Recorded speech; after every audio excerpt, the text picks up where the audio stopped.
আসসালামু আলাইকুম গাইস। তো এই যে দেখতে পাচ্ছেন রাত রাত হয়ে গেছে, অবশ্য আমি দেখাইতে পারতেছি না। ভাবছিলাম যে দিনের বেলা দেখাবো, কিন্তু দেখাইতে পারলাম না।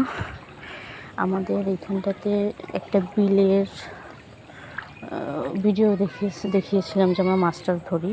তো সেই বিলটায় আজকে হচ্ছে গিয়ে বালি দিয়ে ভরাট করে দিচ্ছে।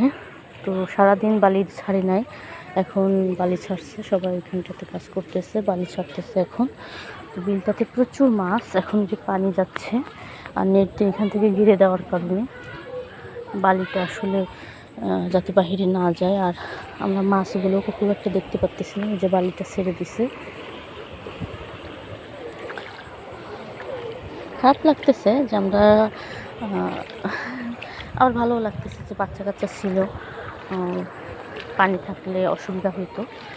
খারাপ লাগতেছে হচ্ছে গিয়ে মাছ টাছ ধরি আমরা একটু বছরে, তো সেটা ধরা হবে না। আর রাতের বেলা বালি দেওয়ার কারণে আমরা একটু মাছ দেখতেও পারবো না, ধরতেও পারবো না, এই জন্য। তো এই যে আমি একটু বাহিরে গেছিলাম, বাসায় চলে আসছি। তো জুতো খুলে নিয়েছিলাম, যে পানি ছিল ওই কারণে। তো বাসায় চলে আসছি।